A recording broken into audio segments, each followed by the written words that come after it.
حضرت محمد صلی اللہ علیہ وسلم نے اپنی پوری زندگی میں کبھی ٹیک لگا کر کھانا نہیں کھایا، نہ تکیہ لگا کر کھانا کھایا، کبھی بھی نہیں۔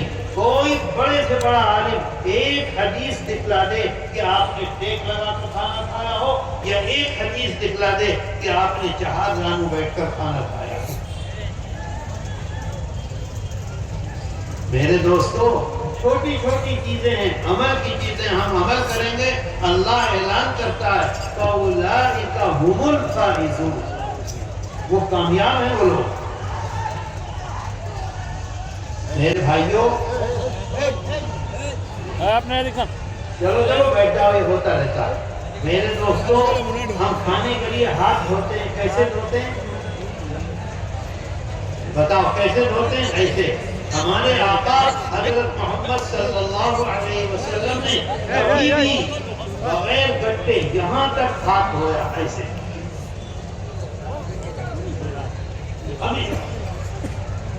ہم کھانا کھانے سے پہلے ہاتھ دھوتے ہیں، دسترخوان پر آنے سے پہلے لوگ ہمیں یہ دے دیتے ہیں، ہاتھ پوچھ لو۔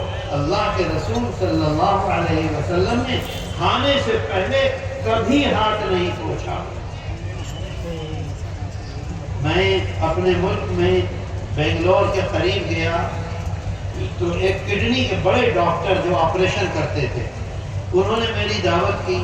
میں نے ڈاکٹر صاحب سے پوچھا کہ سائنس، میڈیکل سائنس، ہاتھ اللہ کے رسول صلی اللہ علیہ وسلم دھوتے تھے اور دھونے کے بعد پوچھتے نہیں تھے، میڈیکل سائنس کیا کہتی ہے؟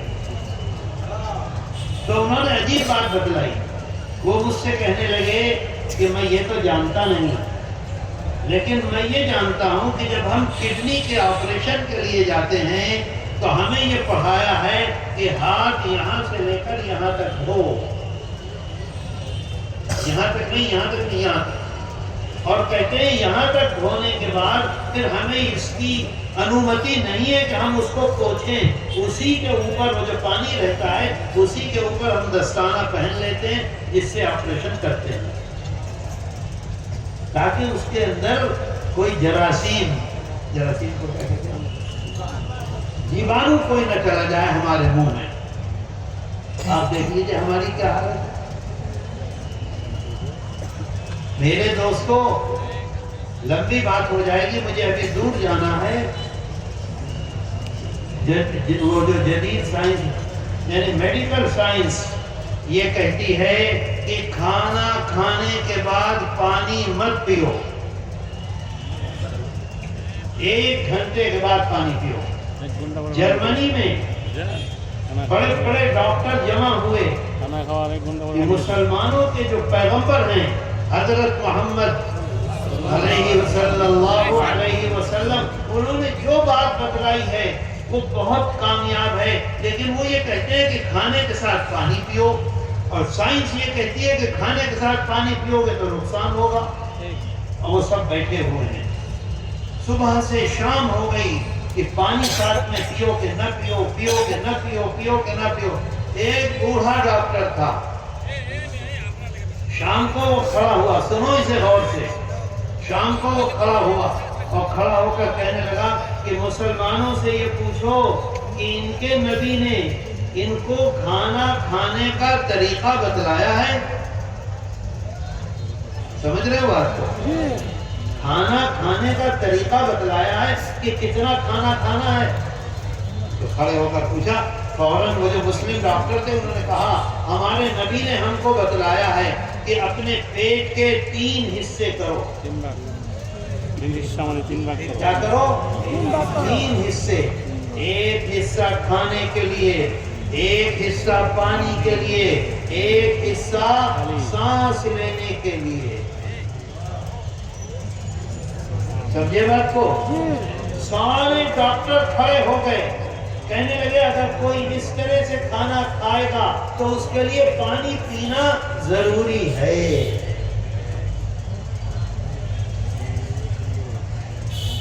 میرے دوستو، آج بیماریاں ہر طرف بیماریاں۔ حضرت عمر رضی اللہ عنہ کے زمانے میں اس زمانے کا عیسائی سب سے بڑا ڈاکٹر ایران میں رہتا تھا، پارسی تھا، عیسائی نہیں تو پارسی تھا۔ آج بھی پارسی جو ڈاکٹر ہوتے ہیں دنیا میں بہت کامیاب ہوتے ہیں۔ پورا اسپتال لے کر مدینہ منورہ آ گیا، سمجھ رہے ہو بات کو؟ مدینہ منورہ آ گیا، 6 مہینے ہو گئے، مسلمان اس کے پاس آتے تھے، بات کرتے تھے، چلے جاتے تھے، کوئی مریض نہیں آتا تھا۔ اس کی نرسیں تھیں، ڈاکٹر تھے، اسپتال تھا، بیڈ تھے، کمرے تھے، روم تھے، کوئی نہیں آیا۔ 6 مہینے کے بعد اس نے مسلمانوں کو بلایا اور یہ کہا بھئی کوئی آتا ہی نہیں ہے، میرے پاس کیوں نہیں آتے تم علاج کے لیے؟ انہوں نے کہا کہ ہم کوئی بیماری نہیں ہوتے، بیمار ہوں گے تو ضرور آئیں گے۔ تو اچھا یہ بتاؤ کہ تمہارے رسول نے تمہیں کھانے کا طریقہ بتلایا ہے؟ کہاں بتلایا ہے؟ کیا بتلایا ہے؟ یہ بتلایا ہے کہ ایک حصے میں کھانا، ایک حصے میں پانی، ایک حصے میں سانس۔ اسی دن اس نے فیصلہ کر لیا اور پورا اسپتال لے کر مدینہ منورہ سے واپس ایران چلا گیا، اور یہ کہا یہاں کوئی بیمار نہیں ہوگا۔ سبحان اللہ سے کام نہیں ہوگا، کرنے سے ہوگا۔ آج ہم کھانا کھانے بیٹھتے ہیں، کھاتے کھاتے کھاتے کھاتے یہاں تک دیکھ لیجئے بازاروں میں اگر 100 دکانیں ہیں تو 40 دکانیں میڈیکل ہیں اور 60 دکانیں دوسری ہیں۔ تو اللہ کہتا ہے وَمَن يُطِعِ اللَّهَ وَرَسُولَهُ، اللہ کے رسول کی ہر طرح سے اطاعت کرو، ہر کام میں اطاعت کرو تو ہمارے لیے کامیابی ہے۔ میرے دوستو، اللہ کے رسول صلی اللہ علیہ وسلم کی زندگی مبارک اگر ہم اسے پکڑیں گے اللہ ہمیں بھی اسی طرح سے کامیاب کرے گا۔ بھوکمری نہیں آئے گی، بے برکتی نہیں ہوگی، کاروبار میں پریشانی نہیں ہوگی، تھوڑا کماؤ گے اسی میں برکت ہوگی۔ ایک جنگ ہے، اس جنگ میں مسلمان بھوک سے پریشان ہیں، اس کا نام ہے حنین۔ ایک صحابی ہیں، وہ صحابی آقا کے چہرے مبارک کو دیکھتے ہیں تو بھوک سے پریشان ہیں، تو اپنے گھر گئے، اہلیہ سے پوچھا گھر میں کچھ ہے؟ کہا ایک بکری کا بچہ ہے اور 2 کلو آٹا ہے، 3 کلو بس، اور تو کچھ ہے نہیں۔ تو کہا ٹھیک ہے، میں بکری کا بچہ ذبح کرتا ہوں، تم آٹا گوندھو اور میں اللہ کے رسول صلی اللہ علیہ وسلم سے جا کر عرض کروں گا کہ تشریف لے آئیے، 2-3 آدمیوں کو لے کر کھانا کھا لیجئے، کیونکہ آج بولنے میں بھی کمزوری ہے، چہرے پر بالکل سوکھا پن ہے، ایسا معلوم ہوتا ہے کہ کئی روز ہو گئے کھانا نہیں ملا۔ انہوں نے جا کر کہا کہ یا رسول اللہ تشریف لے چلیں، گھر میں ایک بکری ہے، وہ پکا رہی ہے میری بیوی، تھوڑے سا آٹا تھا، وہ آٹا گوندھ لیا ہے، روٹی پک جائے گی، آپ ہیں 2-4 آدمیوں کو لینے چلیں۔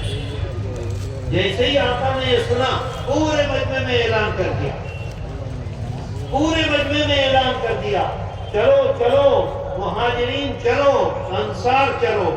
انصار کا مطلب یہ جو مدینہ منورہ والے تھے وہ بھی چلے، جو مکہ مکرمہ سے آئے تھے وہ بھی چلے، ہزار آدمی گئے، 1000 آدمی تھے۔ یہ تفصیل نہیں ہے، بخاری شریف میں، مسلم شریف میں، ترمذی شریف میں ساری تفصیل موجود ہے۔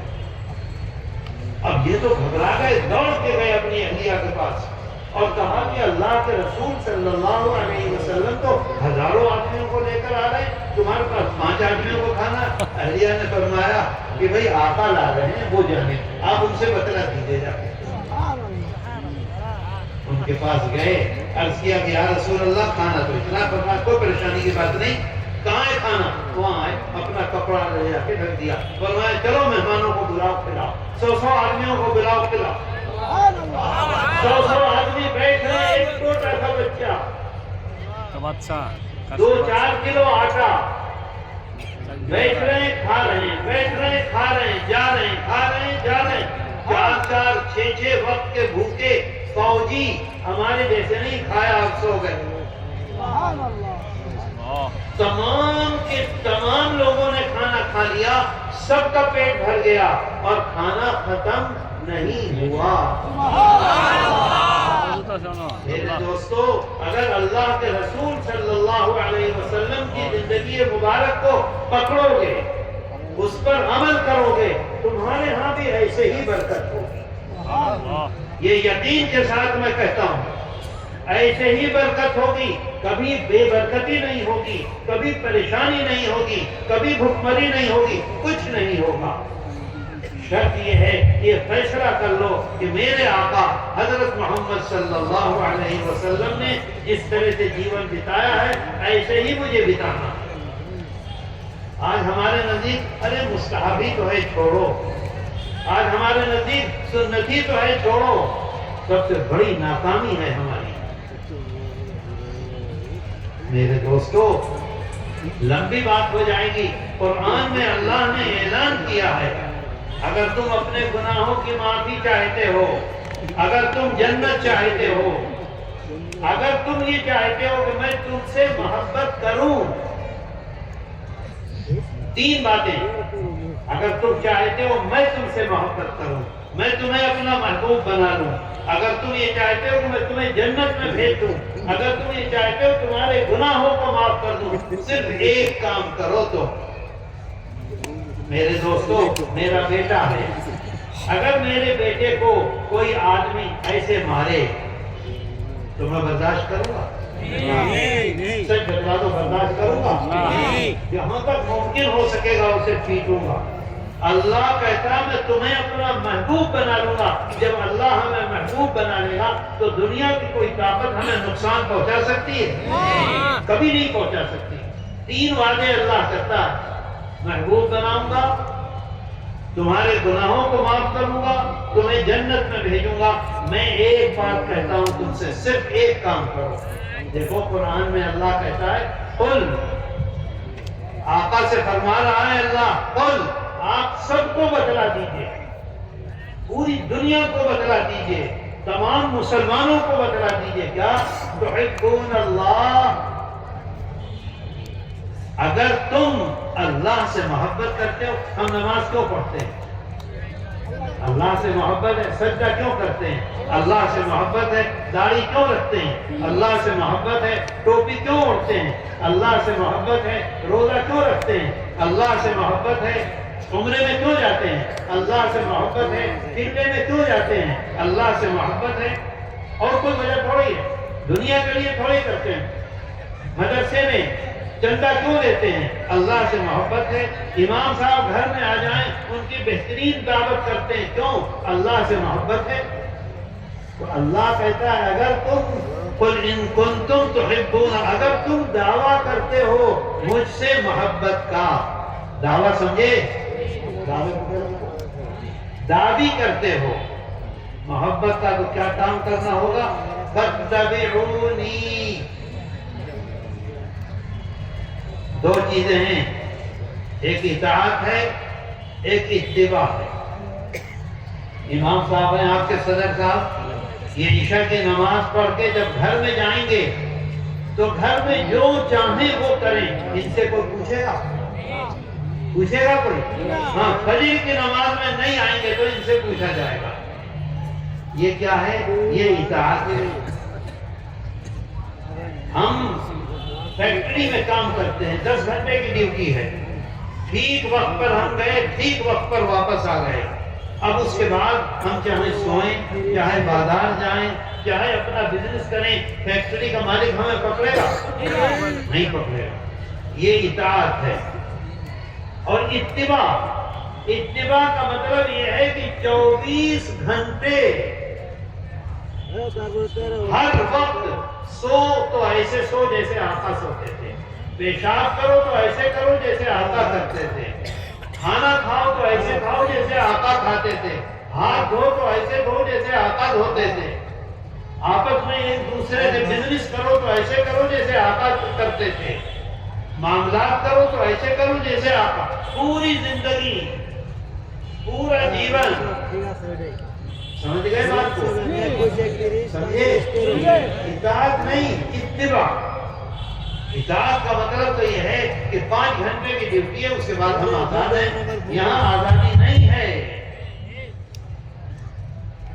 آزادی نہیں ہے، یہ پابندی میں آزادی، مبارک ہو مبارک ہو، پابندی میں آزادی ہے۔ سمجھے بات کو؟ اگر تم ایسے اپنا جیون بتاؤ گے تو اللہ کہتا ہے یحببکم اللہ، اللہ تمہیں اپنا محبوب بنا لے گا۔ کیا بنائے گا اللہ؟ محبوب۔ قرآن میں اللہ اعلان کرتا ہے محبوب وَيَغْفِرْ لَكُمْ ذُنُوبَكُمْ۔ دوسری بات کیا ہے؟ اللہ تعالیٰ تمہاری مغفرت کرے گا اور تمہارے گناہوں کو معاف کر دے گا۔ جب گناہ معاف ہوں گے تو ہم کہاں جائیں گے؟ گناہ معاف ہوں گے تو کہاں جائیں گے؟ ہم زندگی کتنے دن کے لیے دنیا میں آئے ہیں؟ 50 برس، 60 برس، 70 برس، اور جنت ہمیشہ ہمیش کے لیے رہے، ہمیشہ رہیں گے نا۔ چند دن، چند برس کیا کرنا ہے؟ جیسے میرے آقا نے زندگی گزاری ہے ایسے جیون بتانا ہے، کامیابی ہمارے قدم چومے گی۔ بات آئی سمجھ میں؟ عمل کرو گے انشاءاللہ، وعدہ کرو ہاتھ اٹھا کے جزاک اللہ خیرہ، سب کے سب آج سے سب کے سب اللہ سے ڈرو، جس طرح سے ہمارے آقا حضرت محمد صلی اللہ علیہ وسلم آقا کی زندگی کو اپنی زندگی میں سمولو۔ سمولو سمجھے کیا کہنا